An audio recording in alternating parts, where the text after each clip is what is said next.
2 Samuel chapter 14. Now Joab the son of Zeruiah perceived that the king's heart was toward Absalom. Joab sent to Tekoa and brought a wise woman from there and said to her, Please act like a mourner and put on mourning clothing, please, and don't anoint yourself with oil.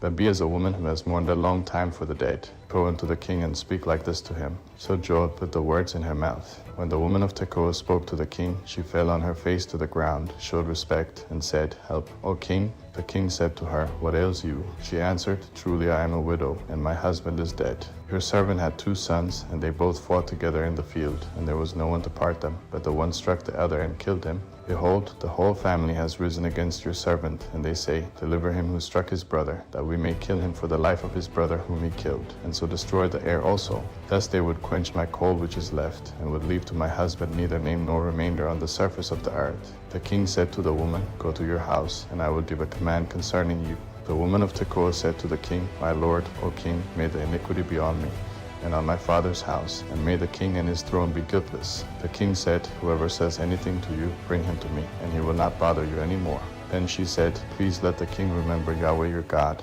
that the avenger of blood destroy not any more, lest they destroy my son. He said, As Yahweh lives, not one hair of your son shall fall to the earth. Then the woman said, Please let your servant speak a word to my lord the king. He said, Say on. The woman said, Why then have you devised such a thing against the people of God? For in speaking this word the king is as one who is guilty, and that the king does not bring home again his banished one. For we must die, and are like water spilled on the ground, which can't be gathered up again, neither does God take away life, but devises means that he who is banished not be an outcast from him. Now therefore, seeing that I have come to speak this word to my lord the king, it is because the people have made me afraid. Your servant said, I will now speak to the king, and may be that the king will perform the request of his servant. For the king will hear, to deliver his servant out of the hand of the man who would destroy me and my son together out of the inheritance of God. Then your servant said, Please let the word of my lord the king bring rest, for as an angel of God, so is my lord the king to discern good and bad. May Yahweh, your God, be with you. Then the king answered the woman, Please don't hide anything from me that I ask you. The woman said, Let my lord the king now speak. The king said, Is the hand of Joab with you in all this? The woman answered, As your soul lives, my lord the king, no one can turn to the right hand or to the left from anything that my lord the king has spoken. For your servant Joab urged me, and he put all these words in the mouth of your servant. Your servant Joab has done this thing to change the face of the matter. My lord is wise, according to the wisdom of an angel of God, to know all things that are in the earth. The king said to Joab, Behold now, I have granted this thing. Go therefore and bring the young man Absalom back. Joab fell to the ground on his face, showed respect, and blessed the king. Joab said, Today your servant knows that I have found favor in your sight, my lord, O king, and that the king has performed the request of his servant. So Joab arose and went to Jeshurun, and brought Absalom to Jerusalem. The king said, Let him return to his own house, but let him not see my face. So Absalom returned to his own house, and didn't see the king's face. Now in all Israel there was no one to be so much praised as Absalom for his beauty. From the sole of his foot even to the crown of his head there was no defect in him. When he cut the hair of his head, he weighed the hair of his head at 200 shekels, after the king's weight. 3 sons were born to Absalom, and 1 daughter, whose name was Tamar. She was a woman with a beautiful face. Absalom lived 2 full years in Jerusalem, and he didn't see the king's face. Then Absalom sent for Joab to send him to the king, but he would not come to him. Then he sent again a second time, but he would not come. Therefore he said to his servants, Behold, Joab's field is near mine, and he has barley there. Go and set it on fire. So Absalom's servants set the field on fire. Then Joab arose and came to Absalom to his house, and said to him, Why have your servants set my field on fire? Absalom answered Joab, Behold, I sent to you, saying, Come here, that I may send you to the king, to say, Why have I come from Jeshurun? It would be better for me to be there still. Now therefore let me see the king's face, and if there is iniquity in me, let him kill me. So Joab came to the king and told him, and when he had called for Absalom, he came to the king and bowed himself on his face to the ground before the king, and the king kissed Absalom. 2 Samuel chapter 15. After this, Absalom prepared a chariot and horses for himself, and 50 men to run before him. Absalom rose up early and stood beside the way of the gate. When any man had a suit which should come to the king for judgment, then Absalom called to him and said, What city are you from? He said, Your servant is of one of the tribes of Israel. Absalom said to him, Behold, your matters are good and right, but there is no man deputized by the king to hear you. Absalom said moreover, O that I were made judge in the land, that every man who has any suit or cause might come to me, and I would do him justice. It was so that when any man came near to bow down to him, he stretched out his hand took hold of him, and kissed him. Absalom did this sort of thing to all Israel who came to the king for judgment. So Absalom stole the hearts of the men of Israel. At the end of 40 years, Absalom said to the king, "Please let me go and pay my vow, which I have vowed to Yahweh in Hebron. For your servant vowed a vow while I stayed at Jeshurun in Syria, saying, If Yahweh shall indeed bring me again to Jerusalem, then I will serve Yahweh." The king said to him, "Go in peace." So he arose and went to Hebron.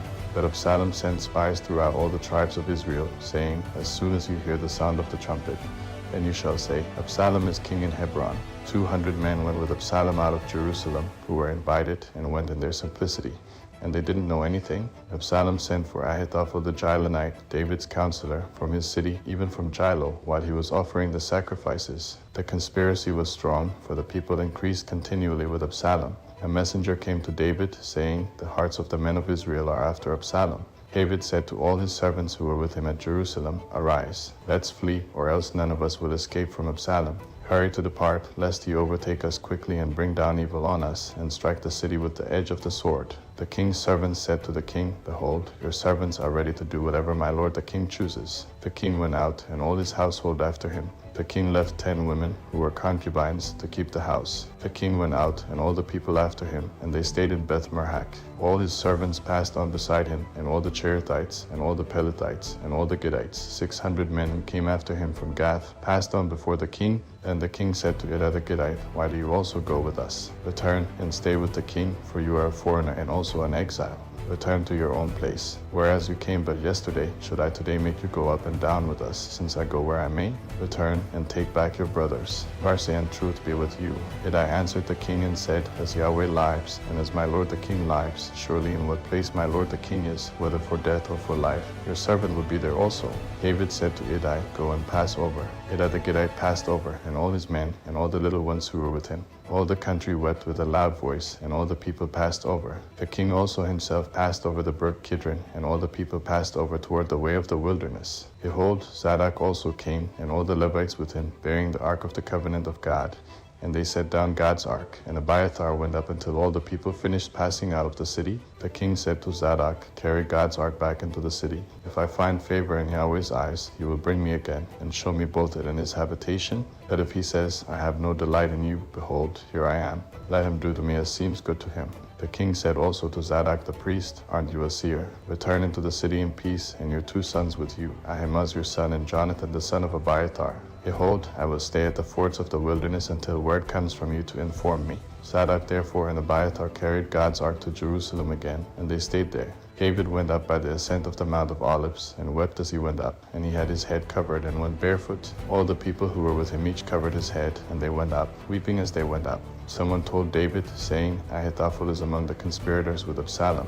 David said, "Yahweh, please turn the counsel of Ahithophel into foolishness." When David had come to the top, where God was worshipped, behold, Hushai the Archite came to meet him with his tunic torn and earth on his head. David said to him, "If you pass on with me, then you will be a burden to me. But if you return to the city and tell Absalom, I will be your servant, O king. As I have been your father's servant in time past, so I will now be your servant. Then will you defeat for me the counsel of Ahithophel? Don't you have Zadok and Abiathar the priests there with you? Therefore whatever you hear out of the king's house, tell it to Zadok and Abiathar the priests. Behold, they have there with them their 2 sons, Ahimaaz, Zadok's son, and Jonathan, Abiathar's son. Send to me everything that you shall hear by them." So Hushai, David's friend, came into the city, and Absalom came into Jerusalem.